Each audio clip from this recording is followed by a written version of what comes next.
the scene. He's got the voice that's mean, asking those questions that you never seen. He's got that fire, burning bright and clean. Andrew Keen making waves, break the routine on the Keen on show. He brings the heat, asking the minds, digging deep till they bleed. No sugar-coated truths, no lies to deceive. Andrew Keen, the master of the interview beat.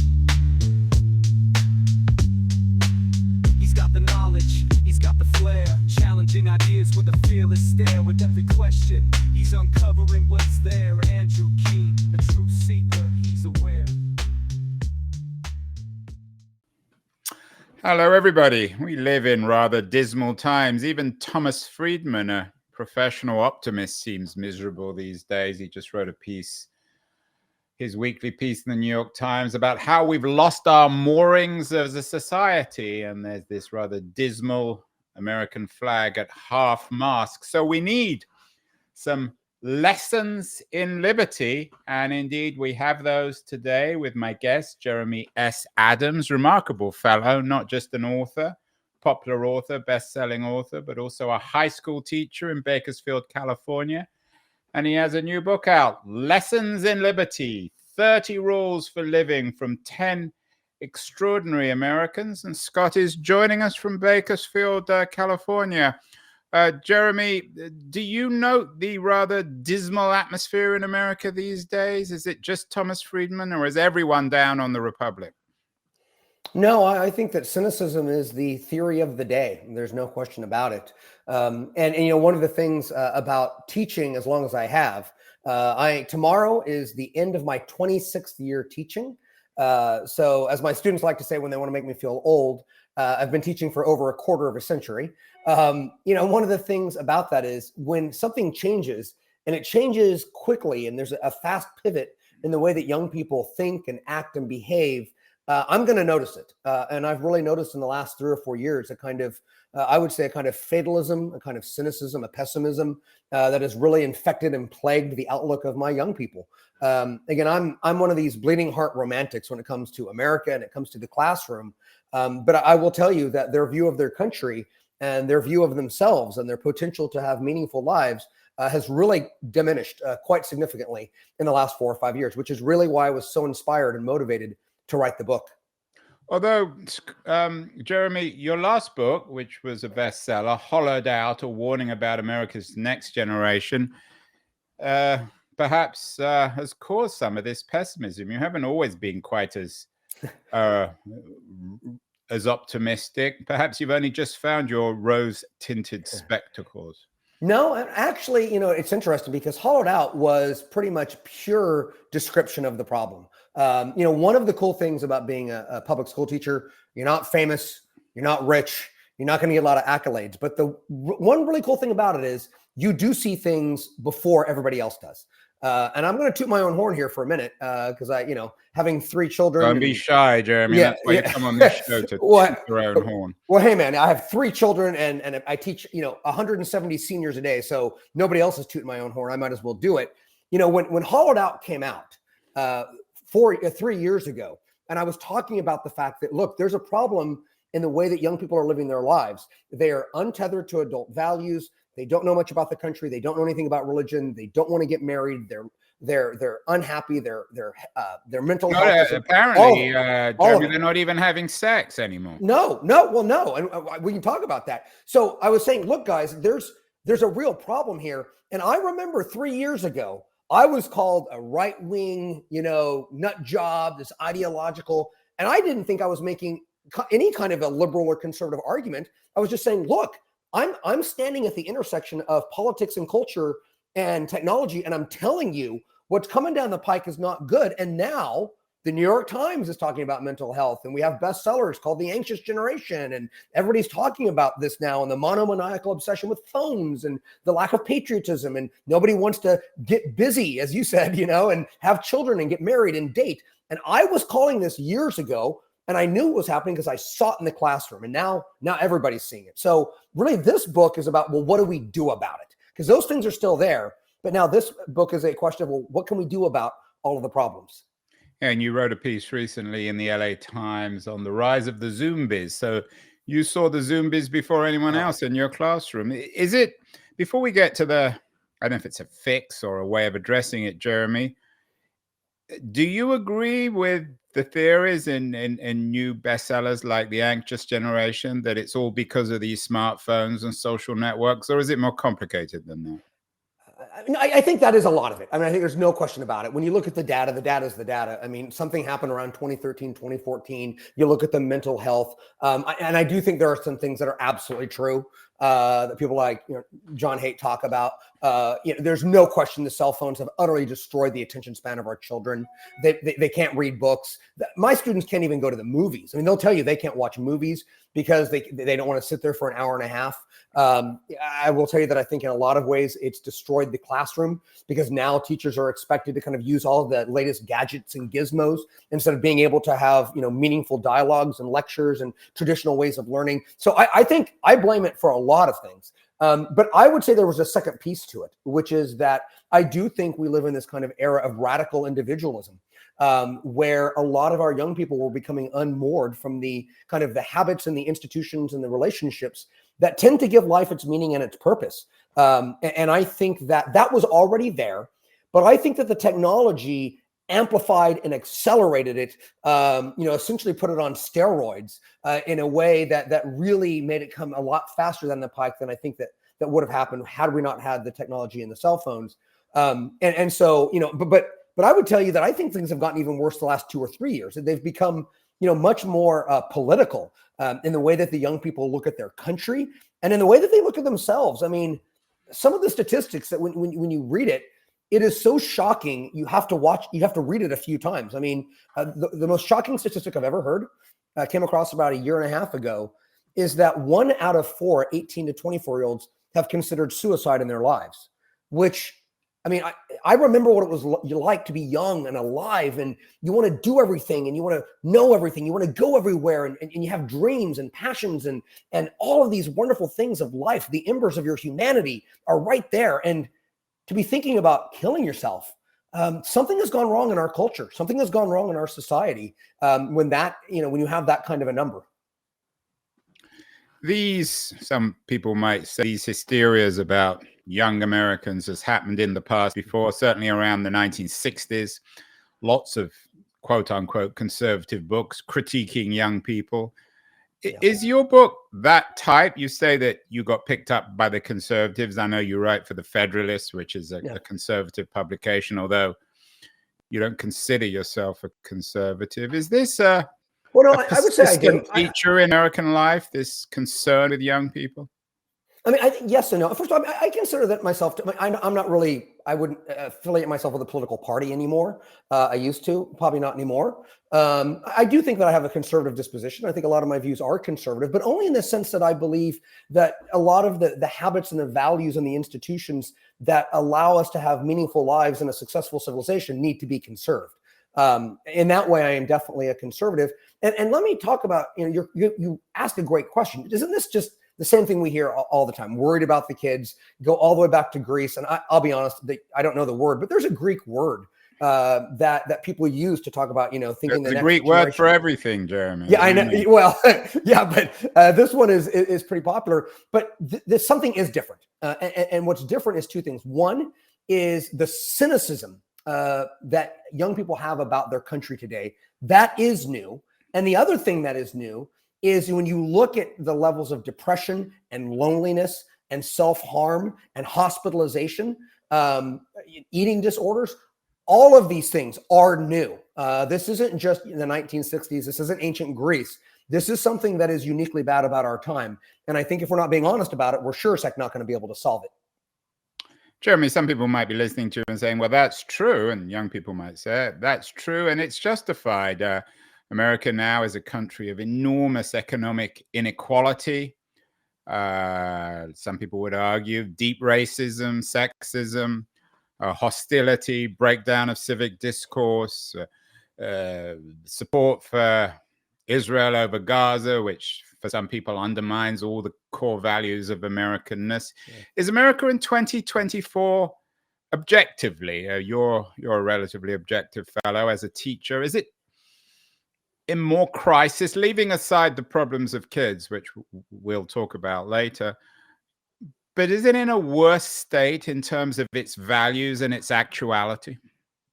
Yeah, I mean, I think I'd probably go the absolute opposite direction of that. I actually think if you didn't know if you were black or white, gay or straight, northern, southern, didn't know what religion you were born into your family, and you had to be born into a specific place and a specific time in all of human history, and you wanted to make sure that you had freedom, and you wanted to make sure that you had opportunity, and you wanted to make sure that you had legal equality, and you wanted to make sure that pluralism was a value that your society upheld as paramount, and you wanted to make it so that you probably weren't going to die in a war or a famine, you would probably choose to be born, at least in a Western society today. And so I think when you look at it through the long lens of human history, I think it is absolutely folly to say that we are living through the worst of times. And frankly, I would tell you that there's a potent dish of presentism that somebody is eating if that's what they're really, what they really think. Now, that is not to say we don't have problems. We do. I think the environment is a problem. I think that I don't worry so much about income inequality. I do worry about a lack of social mobility. Why does Finland have more social mobility than we do? Why is the number one predictor in America of being poor that your parents were poor? I mean, we can go on and on and on about the problems of our society, but that's taking a microscope to it. And we should talk about those things, and we should try and solve those things. But the broad level of cynicism, this idea that America is not just a country that has a dark history and problems and sins, because we do, but the fact that we can never get on with it, the fact that we can never improve it, the fact that it defines who we are, it's in our DNA. That is what I take exception to, and that's where I think a lot of young people believe. What about the American dream, Jeremy? We've done many shows on the end, the death, the crisis of the American dream. You talked about mobility. You got kids in your class at Bakersfield. I know that you've got a good variety of kids, some wealthy, some less wealthy. It costs 70, 80,000. We were talking before we went live about our own kids at fancy schools and how we got to work till we're 85 because of the school fees. Costs 70, 80, 100,000 now a year to send a kid to a decent school. Doesn't that speak of the crisis of the American dream? I'm not. Yeah, there's a problem. I mean, we can sit here and talk all day. I mean, if you, I can talk about any of these problems. I mean, I live in California, where I think, you know, when you have costs of you can't build homes, we you know, energy is expensive, college is expensive, renewing your license is expensive. It goes on and on. But I think what I'm talking about not so much is kind of all the different problems of public policy that we constantly have to be vigilant about. I'm talking about a broad civilizational belief that your society isn't going to give you a fair shake. That if you work hard and you play by the rules, that you still aren't going to be rewarded. And I'll tell you, I mean, at the end of the day, yes, my students worry me a lot, but they also give me a lot of hope. As you mentioned, and I want to make this point very, very clear. I teach a lot of students who come from the bottom side of luck. I mean, almost no economic opportunity, not the best schools, a single parent who works many jobs. And yet a lot of those kids, they put their head down. They know they have a chance for a free education. They know there are a lot of programs out there that can help them succeed when it comes to getting scholarships, to getting Cal grants. And yet they do the right thing, and because they believe that they are in control of their own lives. And that to me is the biggest problem I see with a lot of kind of these broad levels of distrust of the American creed and the American dream, is this idea that these larger forces are at play and that truly I'm not free, that I don't have any agency. And yet I'm telling you right now, I've been in the classroom for 26 years, and kids who believe that they have control over their lives, kids who believe that tomorrow can be better than today, who understand that education is the key to getting to college, which is the key to so much in life. I see the magic happen all the time, man. I don't have to go to Disneyland to see magic. I see it in a lot of my young people. They are the walking embodiment of the American dream, and they can do it, but they have to believe they can first. And of course, some of that belief comes from their teacher. One of your books, I think the book before the last, was called The Secrets of Timeless Teachers. This new book, Lessons in Liberty, 30 Rules for Living from 10 Extraordinary Americans, doesn't include a formal teacher. Some people might be listening to this, Jeremy, and learning more about you, thinking, here's an extraordinary American. Why didn't you include a formal teacher? And Do you consider yourself an extraordinary American? I consider myself to be an extraordinary lover of America. I have 3 kids and I thought you were going to say extraordinary lover, but just of America. No, I will not. Be careful with that, Jeremy. Yeah, I will won't lose your job. Yeah, I won't touch that. So I'm at the end of the school year, so I don't feel like I'm an extraordinary anything right now.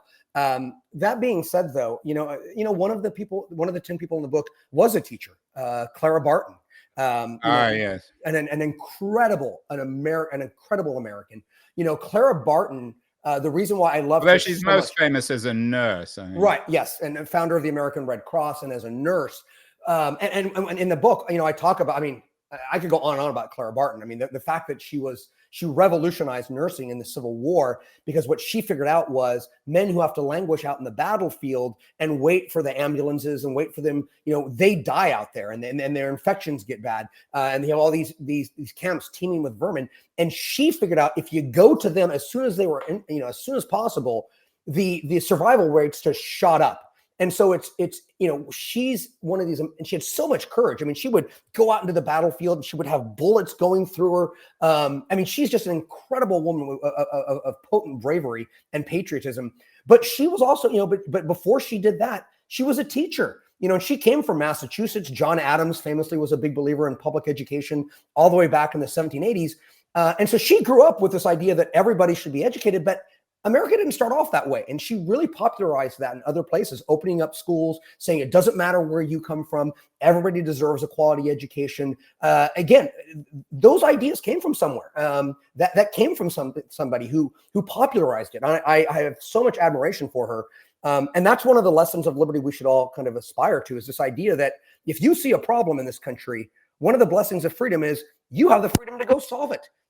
Stop saying that it's somebody else's problem all the time. If you see a problem, feel free to gather like-minded individuals and citizens and do something about it. She did, and we should admire her for it. Well, we'll get to those 10 or perhaps 9 other with Clara Barton after the break. But coming back to the issue of teachers, Jeremy, you're clearly an extraordinary teacher if you perform at even 10% of what you're doing today. I'm going to come and sit in your class. You're welcome to come in, yeah. Is one of the problems with America that teachers and the teaching profession is not rewarded? Everyone might want to be a professor at Harvard or Princeton, although perhaps less so these days because of all the scandals there. But is one problem with America that we're not rewarding extraordinary men and women who want to become teachers and pass on their skills, their enthusiasm, their wisdom to younger people? Yeah, I think you're right about, and that's something that I've noticed for a long time. When you look at other countries, the stature of teacher. Finland in particular, I think lots of comparisons. Yes. You mentioned Finland earlier. Yeah, Finland, Singapore, South Korea. These are jobs that people put up on pedestals. And I think at the end of the day, we are all products of our culture and our society. And if the wealthiest and the most adulated and celebrated people do A, B, and C, then the most capable of us are going to go do A, B, and C. It's funny because you mentioned this because, I started teaching so long ago. I can remember when everybody wanted to be a lawyer. Right? I remember when The Firm came out and you had the John Grisham novels. And then it became computer science, and now it's engineering. And our students just kind of reflect that. They want to go to where the prestige is. And I get that. And so I think you're absolutely right. In a democratic society, education is the key to self-government. And if we don't have an educated population, and if we don't have the best and the brightest going into education, then the American idea is not going to endure. No disrespect to Congress or to the president or to state government. They are all very important.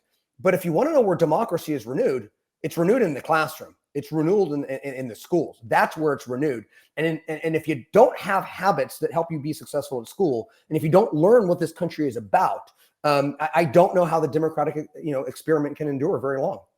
And is it really a question, Jeremy, of ultimately of money? You're a best-selling author. I know you also teach college. Your wife is in commerce. Can people survive as teachers? I think it depends on where you are. For instance, I'm very blessed to be a California teacher living in Bakersfield where it's pretty cheap. I think things would be, I think it'd be a lot harder for me to be a teacher if I lived up where you lived in the Bay Area. Yeah, in San Francisco, Right? where I am. I mean, the narrative is that teachers and firemen and policemen, they simply can't live in the city anymore, and I think it's true. Yeah, and that's, I mean, again, we could have a whole conversation about the problem of California, is that there really are just two Californias. I mean, you have, the very, very wealthy who can enjoy the bounty of living a California lifestyle, and you have this huge underclass of people in California, a lot of rich and a lot of very poor. And I think that it's sad that teachers feel like, I mean, again, this is going to sound bad, but I teach really bright kids, and when I ask them, hey, what do you want to do with your life? Very few say teaching, and you ask why, and it's because there's a certain lifestyle that they want to have. And also, by the way, if I lived in South Dakota, if I lived in the Midwest, it would be very hard to have much of a life as a teacher. So I think that's part of it. You're absolutely right.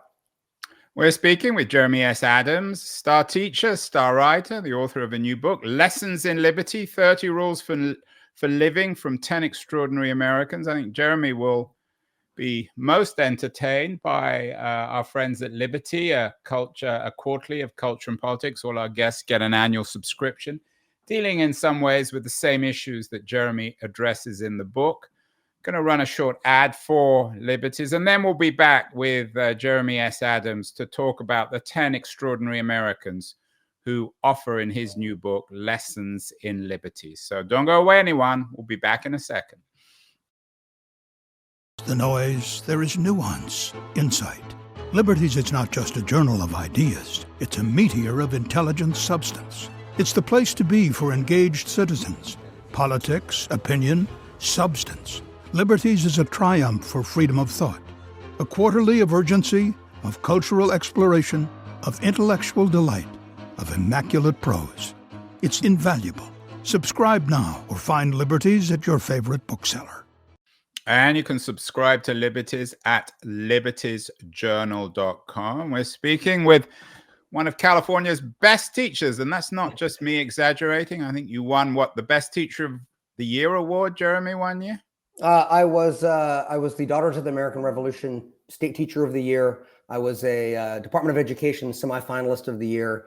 And I obviously won the Kern County Teacher of the Year award too. So I've been pretty lucky. You win the Keenan Teacher of the Year Yay! award. I'll take it. So you've got this new book, Lessons in Liberty, 30 Rules for Living from 10 Extraordinary Americans. We're going to get to those extraordinary Americans in a minute. Most people will have heard of all of them, all remarkable in their own way. But my question for you in this kind of project, I'm sure everyone's asked you this, how did you choose these 10 extraordinary Americans? Because there are many extraordinary Americans, many that everyone will disagree with your list. Someone will say, oh, this person deserves to be on more than somebody else. How did you come up with this list?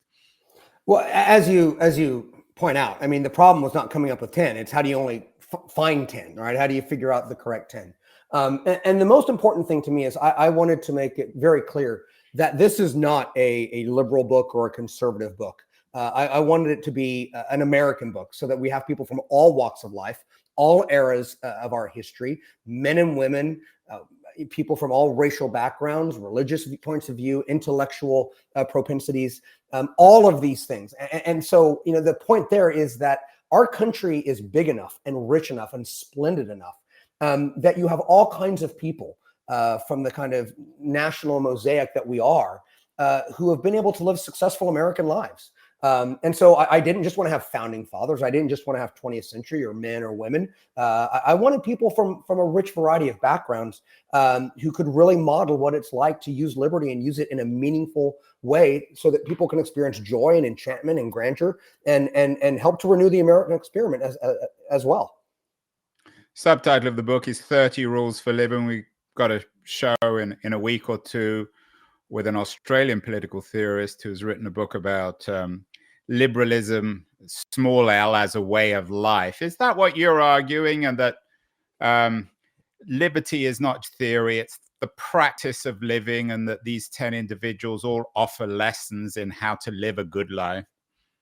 That is exactly right. I think that if you believe in classical liberalism the way that I do, I'm an ardent believer in kind of the Jeffersonian, Lockean vision of society. It's not perfect, but Jefferson, of course, is not on the list, Jeremy. I'm sure some people will be arguing on that one. No, he's in there. He's in there. He's one of the 10. He's one Jefferson? of the 10. Jefferson is one there. Yeah. Wow, I didn't realize. Yeah, chapter 4. But you identified something that's so important, and I hope your audience can appreciate this, which is that it's one thing. It's easy to, quote the Declaration of Independence. It's easy to quote the Gettysburg Address. It's easy to carry on about freedom and liberty, and everybody has a right to it. It's one thing to say that everybody deserves freedom, which I ardently believe. The problem is that just because you have freedom doesn't mean that you know how to use it well, and doesn't mean that you know how to use it in a meaningful way. And in order to do that, you need to attach freedom and liberty to things like wisdom and education and guidance and morality and virtue. All of these things have to be attached to freedom, because if they're not, then freedom becomes chaos, liberty becomes licentiousness.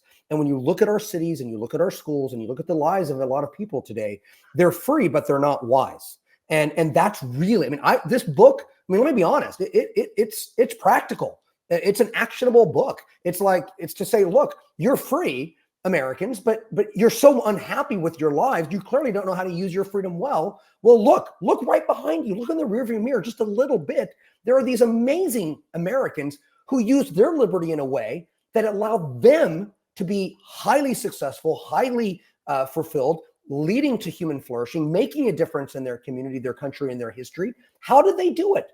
How do they live these incredible lives? Because, this is my favorite quote on education comes from the great French essayist Montaigne, who said, I study the thoughts of others to know my own thoughts better. Well, we can study the lives of other Americans before us, and we can steal their habits. We can steal their wisdom. Their values can become our values. And so, this book is really an attempt to solve the problem of unhappiness of our time by using our own history as a guide. Yeah, I miss Jefferson. I know you had Madison, and of course, this won't be the first or the last time you get the Madison question, and moreover, more dramatically, the Jefferson question. You talk about these men as extraordinary Americans living principled lives, but of course, Jefferson is also notorious as a slave owner, as the father of many illegitimate children, as a man who was in many ways unprincipled. How do you deal with that critique of Madison also owned slaves? Washington, yeah, like Madison and Jefferson, and indeed Washington, who's also on your list. Yeah, well, I think at the end of the day, what you have to do is you have to be honest. There's no denying that these elements of their biography were there. And I'm not a moral relativist. I think we should call them out.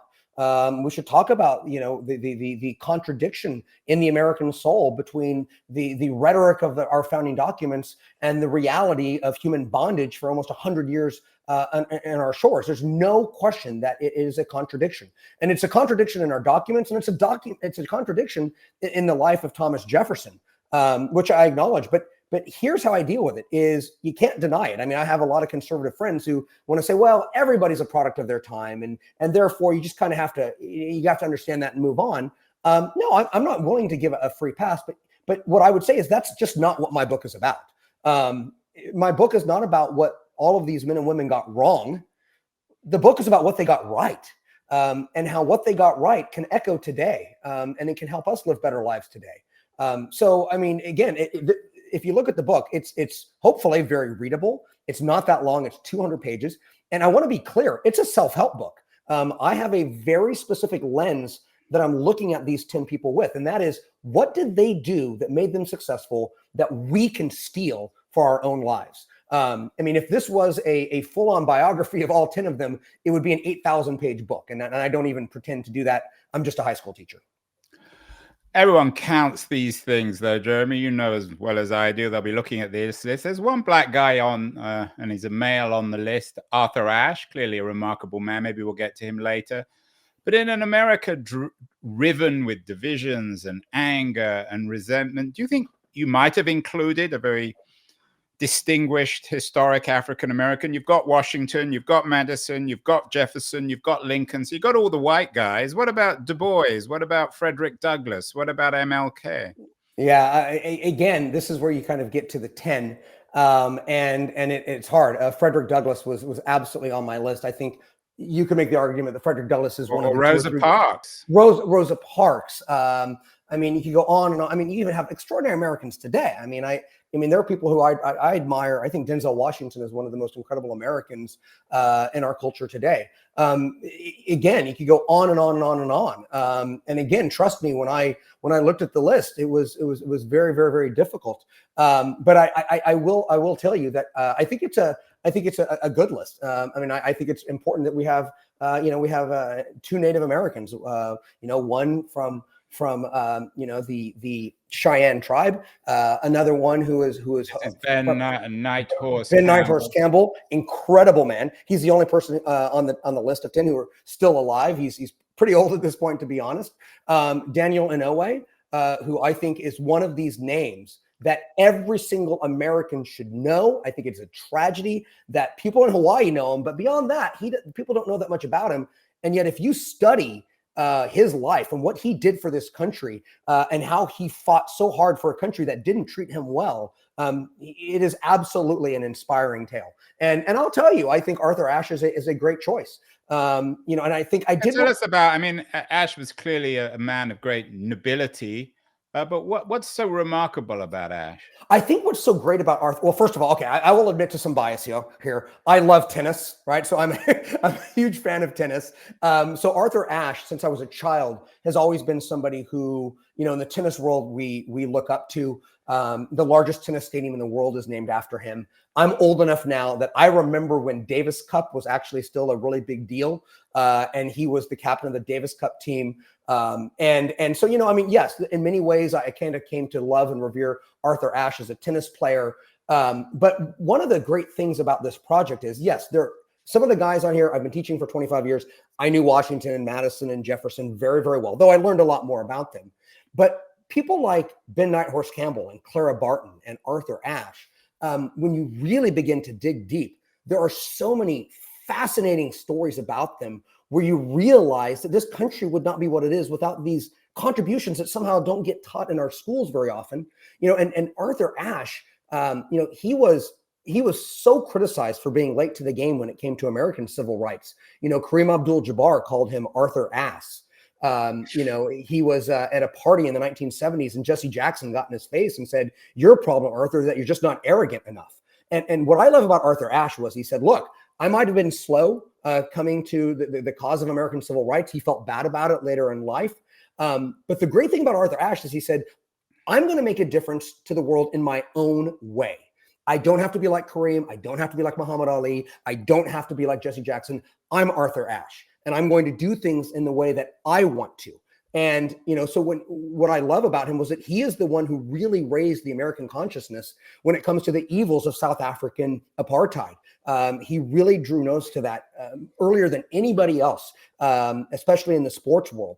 And I love that. I think that's a great message for you and me and for everybody, which is, I'm not going to be Washington. I'm not going to be Lincoln. I'm not going to be Barack Obama or Donald Trump. I'm Jeremy Adams. And I have to be comfortable with my character and my Jeremy life. S. Adams. Jeremy S. Yeah, exactly. Jeremy Adams. Remember, because I think there's another Jeremy Adams. There's a comic strip, a guy who does like comic strips or something in Hollywood who's, you got to have the S, Jeremy. That you had to. What does the S stand for, by the way? Stephen. Oh, that's nice. Yeah. So I have to say, if your number one goal is to be the number one person on Google of your name, I failed. No question about it. That's why I had to add the S. But I want young people, I want all Americans to kind of be inspired to say, I know what my skill set is. I know what my personality is, but that doesn't mean I can't make a difference to my own community. And this is where I am kind of conservative. Like I do believe that typically the best life, the most fulfilling life is a life where we try to make a difference in our own institutions, in our own communities, in our own churches, our own homes. It's great to be in the history books. It's great to be famous and rich and whatever, I guess. But for 99.9% of us, we have to do what Arthur Ashe does, which is to make a difference in our own way. Jeremy, you know the classroom a million times better than me. Young people. My sense is that they look for models who reflect their own identities, often ethnic, religious, and also gendered. You've talked about Clara Barton, Clara Barton, who's clearly an inspirational figure. The only other woman on the list is Ruth Bader Ginsburg. Did you wrestle with other women? Is it just coincidental that of these 10 Americans, only 2 of them are female, 8 men? Yeah, no, I mean, again, it's the same kind of issue of, you only, if you're only going to get 10, if you're trying to make a very, very readable book. But I did want to make sure that I had women from different centuries and different interests and different dispositions. Ruth.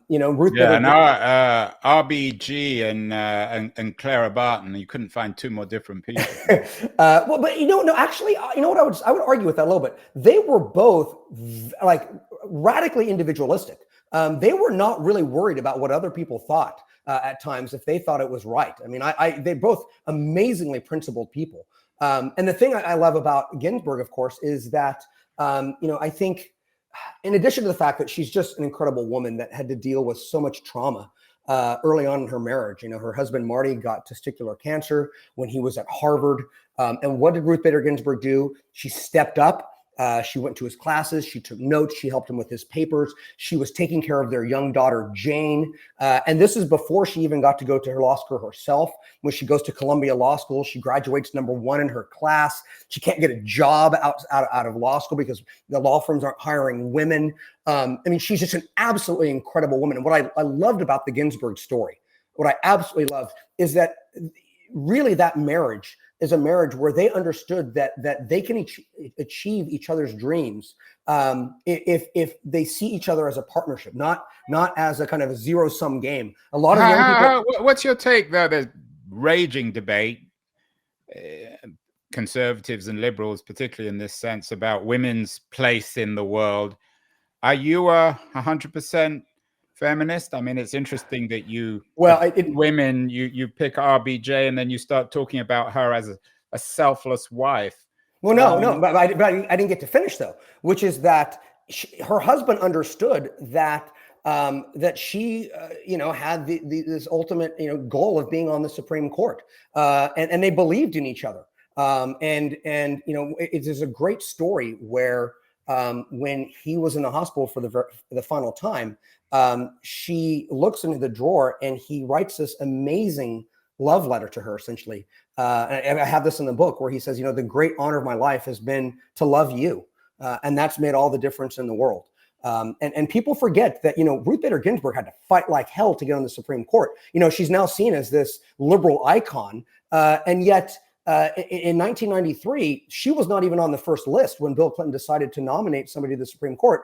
And the reason is fascinating, which is that she wasn't seen as being passionate and ardent enough of a supporter of Roe v. Wade. It's one of these little quirks of history that people forget about.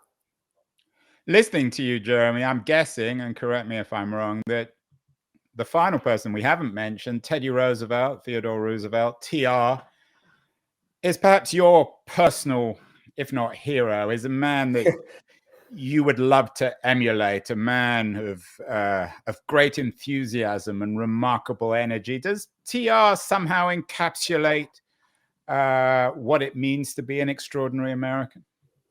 I think in a lot of ways he does. I mean, let me be clear. I would love to have a patina, a sliver, a modicum of the incredible capacity, intellectual and moral, of any of the 10 people on this list. So I want to be very clear. I would love to have any of what they have.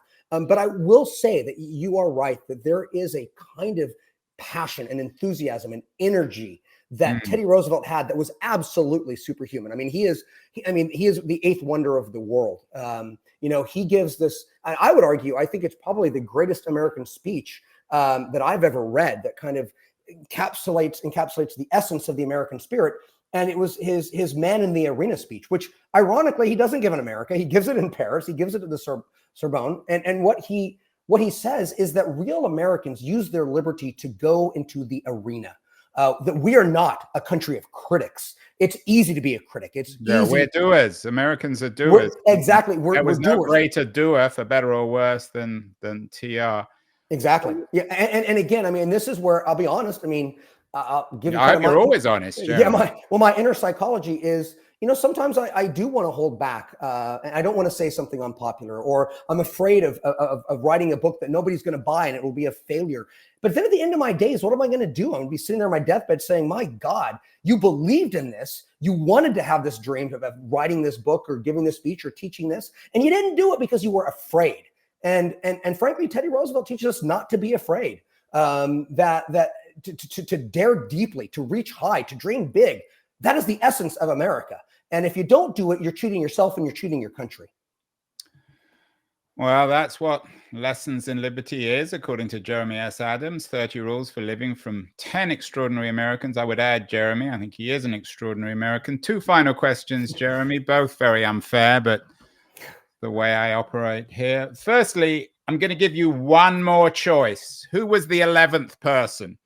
The 11th man or woman who didn't get in, who you really wrestled with, and when you can't sleep at night, you think to yourself, I wish I'd included that person. Yeah, Frederick Douglass. I mean, that's easy. Frederick Douglass is somebody who I absolutely revere, somebody who had a tough life in a way that, I mean, obviously started off as an enslaved person. Yeah. But I mean, again, such a fascinating man. He had so many different chapters of his life that you could take something from each of them, and I think there's just quirks about him that we live in this country that is still largely Christian. Even if people don't go to church, they kind of have the world view. And yet I love the fact that he was always talking about the Old Testament, that's where the wisdom is. And I always thought that was fascinating and quirky, because you don't really see that all that much in our history and in our leaders. I love the fact that he would give crap to anybody, man. He was not going to back down, even to Abraham Lincoln, who he liked and he admired. And so that's the one that honestly, Frederick Douglass was somebody who I just deeply admire. Absolutely. Well, we can include Douglass. He's the 11th person on the 10-man or 10-woman team. And finally, Jeremy, the really unfair question. And you know what I'm going to ask. I don't. 30 rules for living from one extraordinary American. If you just had to choose one, who would it be? This is totally unfair. You know that, right? I know. It's really unfair. Totally unfair. You know what? I'm the teacher, I'm going to.